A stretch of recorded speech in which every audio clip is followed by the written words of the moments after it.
Okay, YouTube, this is Acid Roots. I've got a Puddle of Mud album review, which is their major label debut, Come Clean. Now, with this album, it was pretty monstrous. They had 4 singles backing it, which is the idea of a successful album. It's usually to get to 4. But thing was that a lot of these songs charted pretty high on the Billboard Hot 100. So this, once again, this was kind of defining of the years 2001 to about early 2003. And songs like She Hates Me and Blurry in particular were some songs that were pretty much everywhere on the radio. Now, I like this album for its less successful songs, and plus, as I found out about this group, I found out about them in the summer, and I was starting to get more and more into alternative metal. And so I knew that they were kind of a blend of new metal somewhat, so I said, okay, I'm going to try them out. I listened to them, and I liked the song. I knew the song Blurry. I had heard that before I listened to rock music. But I really disliked the album up to about maybe 4 or 5 weeks ago. So I've been hearing Control on the radio, and I appreciate that album a lot more. But it still has taken me some time to really get to the rest of it. So that's why I didn't review this album earlier in the year. I had plans to, but if I didn't want to review the album and give it like a 1 or a 2 out of 10, and then, like it 3 months later and it'd be more like a 6 or a 7. So that's about what really happened. That's my history with it. It really took some time to grow on me, and I feel like if you like new metal or rap metal, making the adjustment to post-grunge and alternative metal takes more time, but the fact that they do it well, I've seen reviews on the internet, and they've said that it has similarities to Nirvana and grunge-sounding artists, but I kind of see that. But the whole thing about it is that's also 10 or 11 years later, so you see these influences, but it makes you wonder. I mean, because grunge was only like 10 years old back in 2001, so it was kind of disappointing that the folks that they got the influence from were not still there.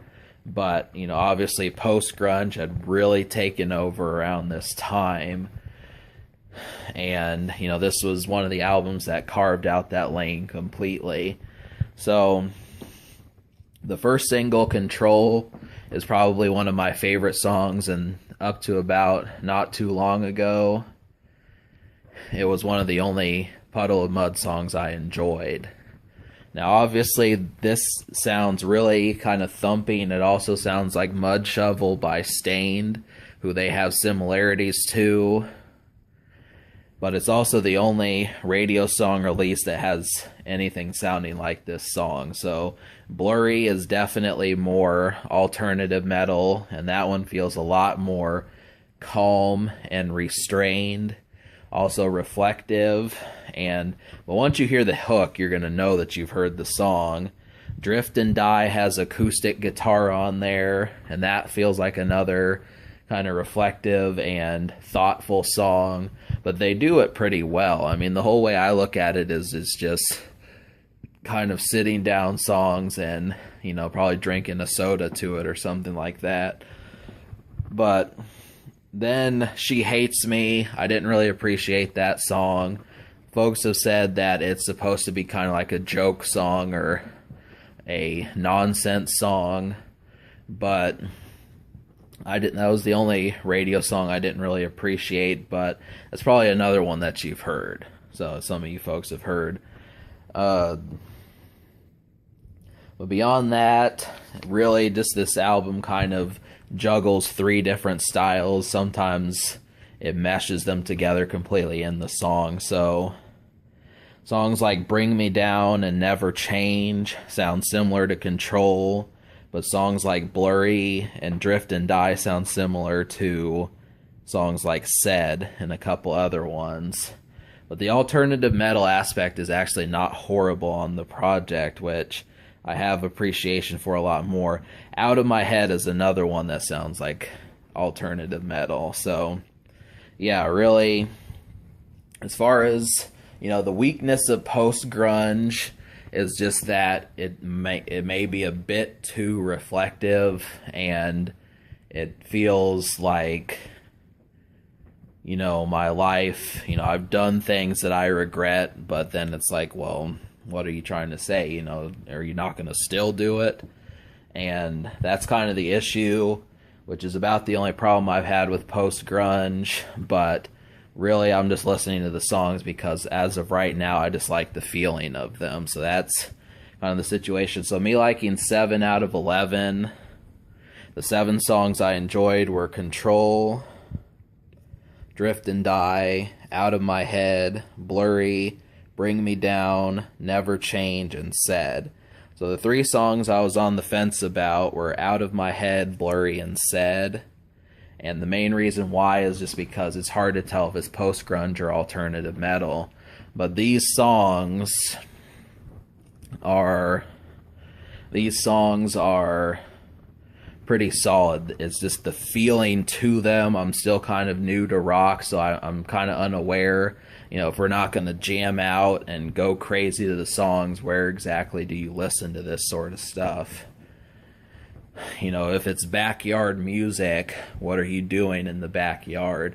Because it doesn't feel like you rock out to Blurry. Doesn't feel like you rock out to Out of My Head or Drift and Die. But they're still good songs, so for newcomers to rock, that's about the problem. The sheer amount of mosh songs is just in very few number. So, but yeah, this album will get 7 out of 11, which I'll probably say at least 6. So it's going to get a 6.5 out of 10. And the social score I will give an 8 because it did have 4 large songs released to radio. I just only like 3 of them, so that's why I didn't get a 10. And the social score means how well it plays around your friends. Can this record be topped? It could have. I could have used another song like Control, maybe a mosh song just for the hell of it. Just something to really show off the guitar work and that sort of thing. We could have used some real reckless songs. In the future, Puddle of Mud has not dropped anything since 2011 or so, and that was a cover album. So I'd really like to hear from them again. We got to support them, get them back.